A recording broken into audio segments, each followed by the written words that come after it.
Hello दोस्तों, आज की इस वीडियो में हम देखने वाले हैं मानवनेत्र। मानवनेत्र से संबंधित संपूर्ण क्वेश्चन को देखने वाले हैं इस पीपीटी के माध्यम से। और ये वीडियो देखने के बाद आपसे एक भी क्वेश्चन नहीं छूटेगा, ये हमारी दावा है। देखिए, ये पीपीटी पर एक एक शब्द, एक एक महत्वपूर्ण क्वेश्चन है, ऑब्जेक्टिव एंड सब्जेक्टिव। लेकिन उससे पहले आपको अपवर्तन और परावर्तन चैप्टर को पूरी तरह से समझना होगा। देखिए, अगर आप नहीं देखें इसका वीडियो अपवर्तन और परावर्तन को, तो इस डिस्क्रिप्शन में हमारा लिंक होगा, वहां से अपवर्तन परावर्तन देख सकते हैं। काफी कम समय में बहुत कंसेप्ट से हमने उस टॉपिक को समझाया है। देखिए, परावर्तन इसलिए समझना हमें जरूरी है क्योंकि हमें कोई वस्तु देखने के लिए ना वहां से प्रकाश को परावर्तन करना पड़ता है। लेकिन अपवर्तन इसलिए जरूरी है ना कि वो प्रकाश जो वस्तु के इमेज ढोकर ले आ रहा है वो हमारे आंखों में कैसे एंट्री करता है, यानी कैसे प्रवेश करता है, वो सब बातें जानने के लिए हमें अपवर्तन पढ़ना ही होगा। तो चलिए देखते हैं मानव नेत्र क्या है। मानव नेत्र ईश्वर के द्वारा दिया गया एक प्रकाशीय यंत्र है जो कि प्रकाश पर ही काम करता है। तो चलिए अब नेक्स्ट बात जानते हैं कि इसमें जो मानव नेत्र है ना, इसके स्ट्रक्चर के बारे में देखते हैं। देखिए, ये वाला जो पीछे वाला भाग होता है ना, वो प्रकाशीय तंत्रिका होता है। ये सबसे आंख का सबसे आखिरी भाग होता है। और फ्रंट भाग में होता है जो ये वाला सफेद वाला भाग दिखाई देता है वो, और इसके ऊपर एक झिल्ली होती है जिसे हम कार्निया कहते हैं। और जो आंख में इतना बड़ा सा गोला सा दिखता होगा उसे हम आइरिस कहते हैं। और उसके बीच में एक इतना सा पतला, इतना सा काला सा भाग दिखता होगा जिसे हम पुतली कहते हैं। इन सब के बारे में हम पूरी डिटेल से यहीं पर पढ़ने वाले हैं, काफी छोटी सी वीडियो के माध्यम से। तो चलिए देखते हैं कि पहले जानते हैं नेत्र गोलक क्या होता है। नेत्र गोलक क्या होता है कि जिसे मानव नेत्र के आंख गोला होता है, इसलिए उस गोले भाग को हम गोलक कहते हैं, नेत्र गोलक कहते हैं। इसका बनावट ही गोला होता है। नेक्स्ट देखते हैं कि श्वेत पटल क्या होता है। जो आंख में श्वेत वाला भाग दिखाई देता है उसे हम श्वेत पटल कहते हैं। श्वेत पटल का ये बाहर वाला भाग होता है, ये सफेद भाग होता है। आंख में जो सफेद भाग होता है वही वाला भाग होता है, लेकिन ये अपारदर्शी होता है। अपारदर्शी का मतलब कि इसमें प्रकाश एंट्री नहीं कर सकता है। आपको क्या लगता है? आपको लगता होगा कि हमारे आंख के संपूर्ण भाग से प्रकाश एंट्री करता है, ऐसा नहीं होता है। संपूर्ण भाग से प्रकाश हमारे आंख में एंट्री नहीं करता है। चलिए नेक्स्ट बातें और जानते हैं कि ये कार्निया क्या होता है। देखिए, ये जो सफेद वाला भाग है ना पूरा, और जो काला वाला यानी संपूर्ण भाग है ना, उसके ऊपर एक झिल्ली पाई जाती है, पतला सा झिल्ली, जिसे हम कार्निया कहते हैं। ये कार्निया पारदर्शी पदार्थ होता है। इसमें प्रकाश जाता है लेकिन उसके बाद श्वेत पटल में नहीं एंट्री कर पाता है, इसलिए ये पारदर्शी होगा। कार्निया जो है ना, ये पारदर्शी होता है। और ये क्वेश्चन पूछता है काफी बार कि आंख के कौन से भाग को दान में दिया जाता है। दान में दिए जाने वाला भाग कार्निया होता है। यहां से काफी ऑब्जेक्टिव क्वेश्चन पूछा जाता है। इसमें प्रकाश का अपवर्तन सबसे ज्यादा होता है। देखिए, ये पतला सा लेयर होता है, वही दान में दिया जाता है कार्निया को। अब नेक्स्ट बातें जानते हैं। कार्निया के बाद करायड आता है। एक करायड आंख का भाग होता है, आता है। ये जाकर आगे दो भागों में बट जाता है। देखिए, एक बन जाता है आइरिस और एक बन जाता है सिलियरी मांसपेशिया। अब इन दोनों के बारे में समझते हैं कि आइरिस क्या होता है। जो हमारे आंख में इतना सा बड़ा वाला भाग जो दिखाई दे रहा है, उसे हम, ये ब्लैक वाला, उसे ही हम क्या कहते हैं? आइरिस कहते हैं। देखिए, आइरिस का कलर भिन्न भिन्न होता है। देखिए, ऐश्वर्या राय में नीला है, किसी में पीला होता है और किसी में काला भी होता है, किसी में भूरा भी होता है। तो ये आइरिस का कलर हर लोगों में अलग अलग होता है। और देखिए, इसके बारे में समझते हैं कि आइरिस का काम क्या होता है। तो ये आइरिस के जो बीच में पुतली होता है ना, वो पुतली को ये नियंत्रण करता है। अब पुतली का काम क्या होता है कि ये प्रकाश को नियंत्रण करता है। हमेशा क्वेश्चन पूछता है कि प्रकाश को नियंत्रण कौन करता है, तो पुतली करता है। देखिए, जब भी ज्यादा प्रकाश होता है तो पुतली होता है ना, सिकुड़ जाता है, सिकुड़ कर वो प्रकाश को कम कर देता है। देखिए, जब भी चकचिहा जाते हैं, आदमी ऐसे चकचिहा जाते हैं तो आंख बंद करने लगते हैं, यानी पुतली को सिकुड़ने लगते हैं। और जब भी प्रकाश कम होता है यानी अंधेरा होता है तो ये फैल जाता है और ज़्यादा से ज़्यादा प्रकाश ग्रहण करने की कोशिश करता है। तो आप समझ में आ गया ना, क्वेश्चन पूछता है कि प्रकाश नियंत्रण कौन करता है आंख के भाग में, तो पुतली करता है। इस बात को ध्यान रखिएगा। देखिए आइरिस का दूसरा का नाम होता है परितारिका। कभी काल ये भी क्वेश्चन कंफ्यूज कर देता है, ये आइरिस नहीं देगा, आज सब लड़का आइरिस जानता है, परितारिका भी इसका दूसरा नाम होता है। इस बात को ध्यान रखना। ये प्रकाश से सिकुड़ता फैलने के काम करता है, प्रकाश नियंत्रण का काम करता है। यहाँ से काफी सारा क्वेश्चन पूछा जाता है। नेक्स्ट जो भाग होता है सिलियरी पेशिया। सिलियरी पेशिया तीन आंख के एक साइड में होता है और तीन एक साइड में होता है, यानी 6 इसकी संख्या होती है एक आंख में सिलियरी मांसपेशिया की। सिलियरी मांसपेशिया लेंस को नियंत्रण करता है। इसमें लेंस लटका होता है, जो इधर 3 मांसपेशिया और 3 मांसपेशिया इधर होता है और बीच से लेंस को पकड़ कर रखा रहता है एवं लेंस को बढ़ाना घटाना इसी मांसपेशिया का काम होता है। और लेंस की जो बढ़ाना घटाना वाला क्रिया है ना, उसे ही हम अस्मंजन क्षमता कहते हैं।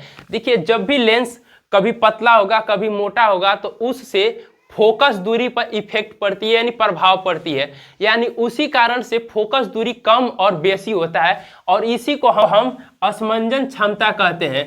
ये फोकस दूरी को बढ़ाना और घटाना होता है। तो हमेशा क्वेश्चन पूछता है कि लेंस की फोकस दूरी बढ़ाना घटाना किसका काम होता है, तो सिलियरी मांसपेशिया के द्वारा होता है ये चीज, और इसी को अस्मंजन क्षमता कहते हैं। देखिए निकट की वस्तु देखने के लिए हमको कम से कम 25 सेंटीमीटर की दूरी रहना चाहिए और दूर के लिए कोई दूरी फिक्स नहीं है, ये अनंत होगा। हमेशा क्वेश्चन पूछता है कि दूर का अस्पंजन क्षमता कितना होता है, अनंत होता है, और निकट का कितना होता है, तो 25 सेंटीमीटर। ये काफी ज्यादा क्वेश्चन पूछा जाता है यहाँ से। इसी कारण से हम नजदीक और दूर की वस्तु देख पाते हैं। देखिए जब हमको दूर की वस्तु देखना होता है ना, तो ऐसे पूरा लेंस को क्या करते हैं, आंख को पूरा फाड़ लेते हैं। ऐसे फाड़ने से लेंस पर तनाव पड़ता है और लेंस पतला हो जाता है। जब लेंस पतला होता है ना, तो हम अधिक दूरी तक की वस्तु को देख पाते हैं। लेकिन जब नजदीक की वस्तु देखना होता है तो हम ऐसे करते हैं, आंख गिलोड़ते हैं ताकि लेंस मोटा हो जाए और प्रकाश लेंस मोटा होकर उत्तल लेंस बन जाए। उत्तल लेंस बनने के कारण हम निकट की वस्तु साफ देख पाते हैं। तो ये सब किसके कारण होता है, सिलियरी मांसपेशिया के कारण ही होता है। नेक्स्ट क्वेश्चन देखते हैं। देख लिए, ये भाग को भी थोड़ा समझ लेते हैं कि ये भाग कौन कौन सा है। देखिए ये वाला जो है लेंस को पकड़ा हुआ है, 3 इधर 3 इधर, इसी को कहते हैं हम सिलियरी मांसपेशिया। ये आंख के बीच में जो द्रव होता है उसे हम कचाव द्रव कहते हैं। देखिए द्रव 2 जगह पाया जाता है, एक यहाँ पाया जाता है आइरिस और लेंस के बीच में, ये जलीय द्रव होता है, और लेंस ये होता है जो आइरिस है, आइरिस के बीच में पुतली होता है, पुतली के जस्ट यहाँ पर एक लेंस होता है। अब हमेशा क्वेश्चन पूछता है कि आंख में कौन सा लेंस पाया जाता है, उत्तल लेंस। इसका आंसर उत्तल लेंस होगा। तो ये सब भी समझ गए, आइरिस रेटिना वगैरह सब समझ गए। ये आंख का जो ऊपर वाला भाग दिखता है श्वेत, उसे हम श्वेत पटल कहते हैं, और रेटिना होता है जिस पर प्रकाश यहाँ से एंट्री कर कर इमेज बनाता है, यानी प्रतिबिंब बनाने का काम कौन करता है, तो रेटिना करता है। चलिए आगे भी देखते हैं और समझते हैं रेटिना क्या होता है, यही समझते हैं। तो देखिए रेटिना का दूसरा नाम होता है दृश्य पटल। ये सूक्ष्मग्राही होता है। सूक्ष्मग्राही मतलब छोटे छोटे प्रतिबिंब को अपने अंदर ग्रहण करता है, इसलिए इसे हम सूक्ष्मग्राही कहते हैं। देखिए ये प्रकाश का यहीं पर परावर्तन होता है, यानी प्रकाश उस पर पड़ता है। सिंपल बात यही है कि रेटिना पर ही आकर प्रकाश पड़ता है।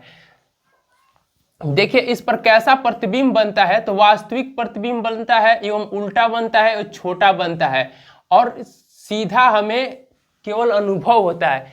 देखिए रेटिना पर प्रतिबिंब उल्टा, छोटा और वास्तविक बनता है। हमेशा ये क्वेश्चन पूछता है कि रेटिना पर बनने वाले प्रतिबिंब की प्रकृति कैसी होती है, इस बात को ध्यान रखना। और हमारे आंख कि रेटिना पर उल्टा प्रतिबिंब बनता है, लेकिन हमें क्या महसूस होता है, सीधा। ये हमारा दिमाग संवेदना करता है इस चीज को, समझ में आ गया। लेकिन प्रतिबिंब उल्टा बनता है, इस बात को काफी ध्यान में रखना। अब चलिए देखते हैं, आंख हमारा जो है ना वो कैमरा के समान है। जो आज के दिनों में कैमरा है ना, कैमरा उसी के समान है। देखते हैं कुछ आंख के भाग और कुछ कैमरा के भाग में तुलना कर कर देखते हैं कि इनके बीच में क्या संबंध है। कम मिनट की वीडियो। तो पहला भाग देखते हैं, आंख में होता है लेंस, तो इसमें भी कैमरा में भी होता है लेंस। आंख में होता है रेटिना जिस पर प्रतिबिंब बनती है, लेकिन कैमरा में होता है फोटो फिल्म। यहाँ से ये वीवीआई टॉपिक है, यहाँ से क्वेश्चन ऑब्जेक्टिव में पूछता है, चांस है कि पूछ दे आपके बोर्ड एग्जाम में 2025 वाला में ये क्वेश्चन पूछ सकता है। देखिए पलक, जो आंख में होता है पलक, जो आंख में सुरक्षा का काम करता है, तो उसी तरह कैमरा में भी होता है शटर। ये भी जब कैमरा बंद करते हैं ना तो उसमें शटर गिरा कर रख देते हैं ताकि उसके लेंस खराब ना हो। अब देखते हैं पुतली, आंख में प्रकाश नियंत्रण करने के लिए पुतली होता है, तो इसमें डायफ्राम होता है जो कि प्रकाश नियंत्रण करता है। देखते हैं अब आंख से संबंधित रोग को और समझते हैं कि आंख में कौन कौन से रोग होते हैं। देखिए रोग या दोष हम उसी को कहते हैं जिसे भगवान द्वारा दिया गया हमारे आंख में जो भी सिस्टम है, अगर उसमें कमी आ जाए ना तो हम उसे दोष कहते हैं। देखिए जो आंख की क्षमता है निकट की 25 सेंटीमीटर देखना और दूर के अनंत तक देखना, ये आंख की क्षमता है, लेकिन इसमें कुछ कमी आ जाती है ना, उसी को हम दोष कहते हैं। उसी को हम क्या कहते हैं? दोष कहते हैं। आइए देखते हैं, ये दोष 3 प्रकार के होते हैं और एक ठो और है 4 प्रकार को। चलिए अब समझते हैं पहले नंबर से ही। देखिए निकट दृष्टि दोष, काफी लड़का कंफ्यूज हो जाता है कि निकट दृष्टि दोष बोला है तो निकट की वस्तु नहीं दिखती होगी, ऐसा बात नहीं है। निकट की दृष्टि है, दोष है उसकी दूर की दृष्टि में, ये बात ख्याल रखना। निकट की वस्तु से दिखाई देगा, दूर की वस्तु नहीं दिखाई देगा। तो इसमें निकट दृष्टि दोष में कहाँ की वस्तु नहीं दिखाई देगी? तो दूर की वस्तु नहीं दिखाई देगी। देखिए दूर की वस्तु नहीं दिखाई देगी इसमें। इसके इंग्लिश में काफी नाम पूछ रहा है, चाहे कंपटीशन एग्जाम हो या बोर्ड का एग्जाम हो, इसका इंग्लिश में नाम पूछता है मायोपिया। इसका इंग्लिश में मायोपिया कहते हैं इसको। इसमें दूर की वस्तु नहीं दिखाई देती है और इसमें प्रतिबिंब जो होता है ना रेटिना से पहले ही बन जाता है। जो ये रेटिना है ना, रेटिना से पहले ही प्रतिबिंब बन जाता है। तो बताइए पहले ही प्रतिबिंब बन गया तो हमको साफ दिखेगा? धुंधुना दिखता है इसमें। ये काफी रोग, ये आजकल के काफी लोगों में निकट दृष्टि दोष होता है, इस बात को ध्यान रखना। देखिए इसका कारण क्या है कि आखिर ये दोष हो जा रहा है निकट दृष्टि दोष। तो इसमें नेत्र की जो गोलक की लंबाई है ना बढ़ जाती है और लेंस मोटा हो जाता है। इसी कारण से देखिए जब भी लेंस मोटा हो जाएगा तो वो प्रकाश को ज्यादा दूर तक नहीं भेजेगा, और लेंस, और पहला काम लेंस अगर मोटा हो गया तो प्रकाश को यहीं पर जाने पर रोक देगा, वहां तक नहीं पहुंचने देगा रेटिना पर। या ऐसा हो सकता है कि नेत्र का गोलक का ही लंबाई बढ़ जाए, जो प्रकाश यहाँ तक आ रहा था अब रेटिना को यहाँ तक कर दिया तो भी वही समस्या हो जा रहा है।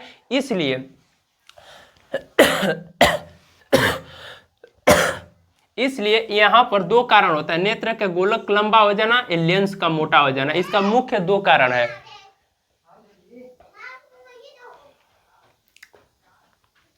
और इसी के सुधार करने के लिए हम यहाँ पर अवतल लेंस लगा देते हैं। अवतल लेंस लगाने से प्रकाश ज्यादा दूर तक भेज देता है, ज्यादा दूर तक भेज देता है और रेटिना पर प्रतिबिंब साफ साफ बनने लगता है। अब देखते हैं चश्मा क्या होता है। देखिए इन सब रोगों को सुधार करने के लिए या अलग से प्रकाश की क्षमता को बढ़ाने के लिए हम लेंस लगाते हैं। लेंस लगाते हैं और लेंस में जो प्लास्टिक का फेरम लगा देते हैं ना, उसी को हम चश्मा कहते हैं। और देखिए आजकल एक कॉन्टेक्ट लेंस आ गया है जिसमें जो आंख के अंदर ही अब लग जा रहा है। तो अब ये भी एक नया वर्जन है इस चीज का, जिसके कारण से हम चश्मा नहीं लगा सकते हैं। कितने लोग को चश्मा लगाने में शर्म आती है, तो उस शर्म से बच सकते हैं कॉन्टेक्ट लेंस के थ्रू। अब चलिए देखते हैं दूर दृष्टि दोष को। चलिए देखते हैं दूर दृष्टि दोष में हमें निकट की वस्तु नहीं दिखती है, दूर की वस्तु दिखती है बट निकट की वस्तु नहीं दिख पाती है। और ये इसका कारण क्या होता है कि गोलक का छोटा हो जाना और लेंस का पतला हो जाना, इसका प्रमुख कारण है। और इसमें जो होता है ना प्रतिबिंब रेटिना के पाछे बन जाता है, रेटिना को भी पार कर देता है, इसलिए इसमें साफ साफ निकट की वस्तु नहीं दिख पाती है। और इसे सुधार करने के लिए हमें क्या करना पड़ता है, उत्तल लेंस को लगाना पड़ता है। उत्तल लेंस मोटा होता है एवं मोटा होने के कारण प्रकाश को स्लो कर देता है एवं जिसके कारण रेटिना पर प्रतिबिंब सही जगह पर पड़ने लगती है। इस बात को भी ध्यान रखना। और एक क्वेश्चन यहाँ से पूछता है कि इसका प्रतिबिंब कहाँ बनता है, तो रेटिना से बाहर। ये भी क्वेश्चन पूछता है। इसके सुधार के लिए कौन सा लेंस लगता है, तो उत्तल लेंस। और एक और रोग है जारा दृष्टि दोष। जारा दृष्टि दोष में क्या होता है, न तो निकट की वस्तु साफ दिखेगी नहीं तो दूर की वस्तु साफ दिखेगी, दोनों दृष्टि कमजोर हो जाती है। और दोनों दृष्टि जब कमजोर होती है ना, तो आदमी को उसके सुधार करने के लिए उत्तल लेंस और अवतल लेंस दोनों लेंस की प्रयोग करना पड़ता है। देखिए इसमें उत्तल लेंस नीचे लगा होता है, अवतल लेंस ऊपर। जो चश्मा होता है ना, दोनों लेंस होता है उसमें, तो उत्तल लेंस को नीचे लगा देते हैं और अवतल लेंस को ऊपर लगा देते हैं, ताकि दूर की वस्तु अवतल दिखा सके और निकट की वस्तु उत्तल दिखा सके। इसीलिए ये एक ही चश्मा में दो लेंस लगाते हैं। और जब दो लेंस लगाते हैं ना, इसीलिए इसको बाईफोकस लेंस भी कहा जाता है। तो हमेशा क्वेश्चन पूछता है कि जारा दृष्टि दोष के लिए कौन सा लेंस प्रयुक्त किया जाता है, तो बाईफोकस लेंस। यहां तक आपको क्लियर हो गया होगा। और एक रोग होता है मोतियाबिंद। मोतियाबिंद में क्या होता है कि लेंस भूरा हो जाता है या सफेद हो जाता है, जिसके कारण से वो प्रकाश को सही ढंग से रेटिना पर नहीं पड़ने देता है और इसका कोई उपचार नहीं है। और जारा दृष्टि दोष है ना, ये ज्यादातर बुढ़ापा में होता है। क्यों होता है, देखिए जो सिलियरी मांसपेशियां है जो लेंस को पकड़ कर रखती है, जो लेंस की फोकस क्षमता बढ़ाना घटाना की काम करती है, जो सिलियरी मांसपेशियां, उसकी अब क्षमता उतना नहीं रह जाती है। जैसे बुढ़ापे में जो मांस होता है ना, उस कमजोर हो जाता है, वो लेंस को पूरी तरह से बांध कर नहीं रख पाता है, पूरी तरह से नियंत्रण नहीं कर पाता है और ढीला हो जाता है, जिसके कारण से वो निकट की वस्तु या दूर की वस्तु दिखाने में सक्षम नहीं हो पाता है। इसीलिए जारा दृष्टि दोष होता है और उसमें दो लेंस की प्रयोग किया जाता है, उत्तल और अवतल। उम्मीद है कि आपको ये वीडियो अच्छा लगा होगा। तो मिलते हैं इसी चैप्टर के सेकेंड वाला भाग में, जिसमें हम पढ़ेंगे वर्ण विक्षेपण, प्रकीर्णन एवं अपवर्तन को पूरी विस्तार में उसमें समझाना होगा और समझेंगे भी। और हमारे दैनिक जीवन से संबंधित भी कुछ बातें हैं जो कि जानने की प्रयास करते हैं। तो चलिए मिलते हैं नेक्स्ट वीडियो में। Good bye.